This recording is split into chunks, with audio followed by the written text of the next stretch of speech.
Keluarga ini tinggal di bawah tanah selama 301 hari untuk melarikan diri dari monster. Makanan kaleng saja. Tidak peduli berapa banyak yang mereka dengar di luar setiap hari, mereka bahkan tidak bisa mengambil setengah langkah.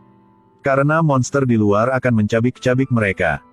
Tapi sekarang tinggal 13 kaleng lagi.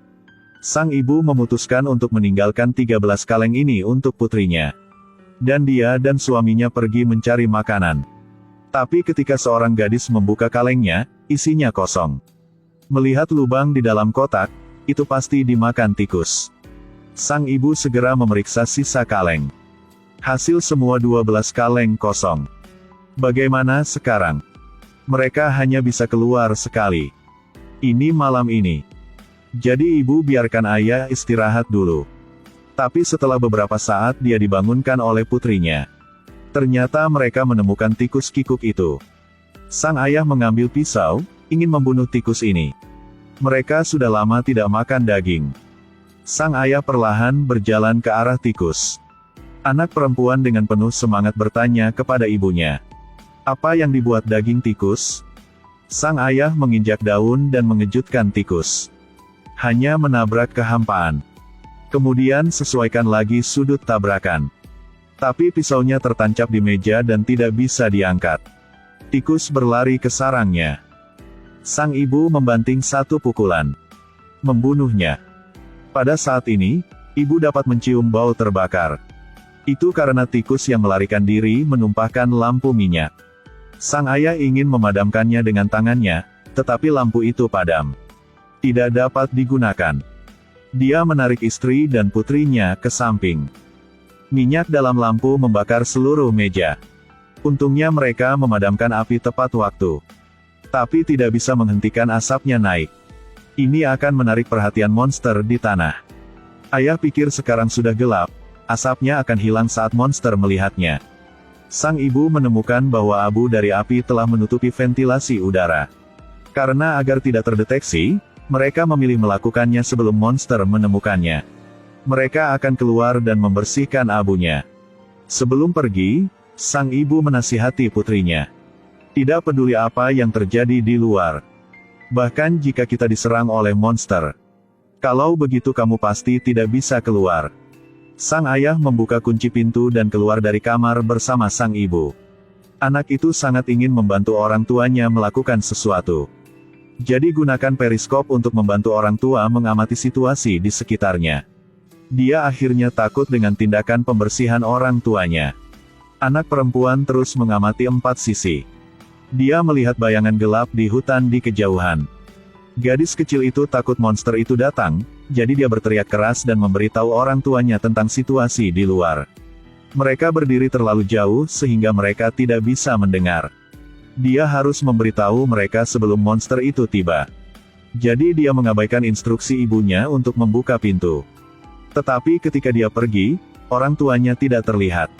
Hanya bisa berteriak mencari lokasi mereka. Tiba-tiba sebuah tangan terulur dan menutup mulutnya. Sebagai ibu yang menemukan bayinya. Pada saat ini, sang ayah juga berlari untuk memeriksa situasinya. Gadis itu sangat terburu-buru sehingga dia tidak bisa mengatakan sepatah kata pun. Hanya bisa menatap hutan di belakang. Sang ayah mengira putrinya salah, tidak perlu khawatir. Tetapi sang ibu menemukan bahwa kawanan rusa ini diancam akan melarikan diri. Pasti ada sesuatu yang mengejar di belakang. Seluruh keluarga bersembunyi di ruang bawah tanah lagi. Ada juga beberapa rantai besi lagi. Gadis kecil itu bertanya kepada ayahnya apa yang terjadi. Jangan bicara.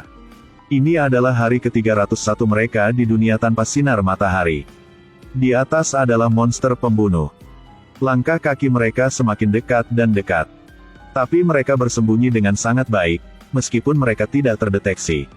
Tapi mereka dengan sangat hati-hati mengikuti jejak elf itu ke dalam ruangan. Dilihat dari suaranya, hanya ada satu monster di atas. Tapi juga membuatnya takut untuk menangis. Sang ayah mendengar monster itu pergi, jadi dia duduk untuk menghibur putrinya. Dia menyuruh putrinya untuk membayangkan dirinya di pantai. Gunakan mulutmu untuk meniup angin laut. Suasana hati gadis itu berangsur-angsur stabil. Tapi sekarang monster itu kembali. Mereka tidak tahu apakah mereka sudah ditemukan. Hanya bisa mengikuti arah kaki monster ke pintu kelas luar. Hentikan hari di kepala mereka. Ayah menggunakan matanya untuk berbicara dengan ibu. Jangan bicara, itu tidak akan mendeteksi kita. Ibu langsung mengerti. Tapi ketika dia menoleh, dia tahu. Pegas utama boneka gadis tersangkut di sekrup. Keong yang sudah murah lebih mudah dikocok. Mereka segera mengambil boneka itu dan memotong punggungnya dengan pisau untuk mengeluarkan speaker. Lalu hancurkan. Tapi inilah ketenangan sebelum badai datang. Kait pintu perlahan bergerak. Mereka hanya bisa berdoa dengan rantai besi agar mereka tetap kuat. Tapi monster di luar terlalu kuat. Rantai besi putus. Melihat bahwa pintu besar tidak akan bertahan lebih lama, sang ayah segera pergi mencari alat untuk memperkuat pintu besar itu. Sang ibu memanjat untuk memblokir pintu untuk mengulur waktu. Tapi ketika sang ayah membawa batangan besi, kemudian daya tahan pintu telah mencapai batasnya. Dilempar oleh monster. Sepasang mata biru muncul di depan matanya. Sang ayah menikam istrinya dengan sebatang besi untuk melindungi istrinya. Tapi itu hanya bisa dipukul mundur. Lalu tutup pintu besar itu lagi. Monster diam bercokol di atas pintu. Pada saat ini, ada suara yang sangat keras di dalam ruangan. Berteman dengan monster yang masuk. Mereka mendobrak pintu. Sekelompok monster mengepung pintu. Lari cepat. Monster melompat turun. Sang ibu melemparkan lampu minyak tanah ke arah pintu dan membakar tirai. Gunakan loker di atas. Bentuk api besar yang dapat menahan mereka untuk sementara waktu. Gadis itu menemukan bahwa dia bisa melarikan diri melalui pintu ventilasi. Sang ayah menghancurkan balok kayu. Biarkan ibu pergi dulu untuk melihat situasinya. Setelah menentukan aman, tarik putrinya keluar. Ketika giliran ayah untuk keluar, dia terjebak di saluran ventilasi. Saat yang mendesak. Sang ayah menyuruh ibu untuk memegang tangannya dengan kuat kemudian menggunakan inersia untuk memutar tulang belikat. Tapi sang ayah tidak punya waktu untuk peduli dengan rasa sakitnya. Sebelum monster itu datang, sang ibu menariknya keluar. Tapi ketika dia setengah bangun, satu kaki dicengkeram oleh monster itu. Ayah tahu, jika masih ada dendam, tidak ada yang akan lolos. Kemudian dia menyuruh istrinya untuk merawat putri mereka dengan baik. Kemudian jatuh lurus ke bawah. Dia berniat mengorbankan dirinya untuk membeli waktu bagi putrinya untuk melarikan diri. Sang ibu melihat suaminya dicabik-cabik oleh monster. Meski sangat menyakitkan di hatiku, tapi hanya itu yang bisa kulakukan di hadapanku. Dia harus segera mengeluarkan putrinya dari sini. Mereka pergi ke hutan untuk menghindari perburuan monster. Sampai helikopter tentara datang dan menjatuhkan jaring di sekitar hutan. Ternyata saat penyakit itu baru saja merebak. Para ilmuwan tidak dapat menemukan asal penyakit. Mereka segera bergabung dengan pemerintah untuk mengebom kota-kota kecil. Niat untuk mencekik cacing saat masih dalam kepompongnya. Tapi mereka mengandalkan pemahaman mereka tentang kota kecil. Berlindung di terowongan pertahanan udara ini pada waktunya untuk bertahan hidup. Tapi sang ibu menemukan luka di tangannya. Darahnya tidak berhenti mengalir, tetapi juga membusuk dengan cepat. Mereka sadar bahwa penyakit dapat ditularkan melalui udara. Dan mereka semua terinfeksi. Hanya bisa hidup sementara di terowongan untuk menghindari bencana. Monster bermata biru yang mereka katakan adalah tentara bertopeng. Tentara mengambil darah ibu dan anak. Dia kemudian mengangkat senjatanya dan bersiap untuk menembak mati mereka. Pada saat komandan memberi perintah, dia tiba-tiba diserang dari belakang. Setelah jatuh, wajah ayah yang penuh darah muncul. Mereka seperti Hulk. Setelah kehilangan kendali, dia berubah menjadi zombie.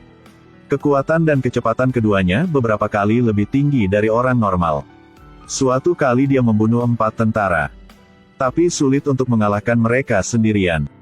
Tapi prajurit lainnya langsung menembaknya.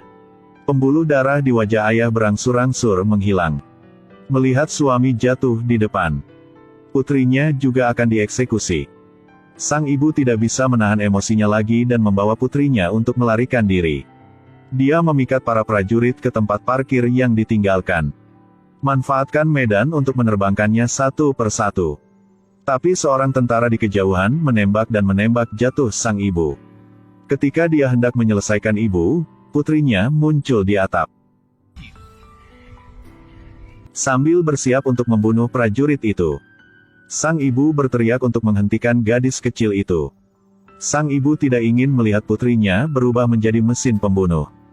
Tapi gadis-gadis secara bertahap berubah menjadi zombie yang tidak bisa mengendalikan tubuh mereka. Berbalik dan melompat ke arah ibu.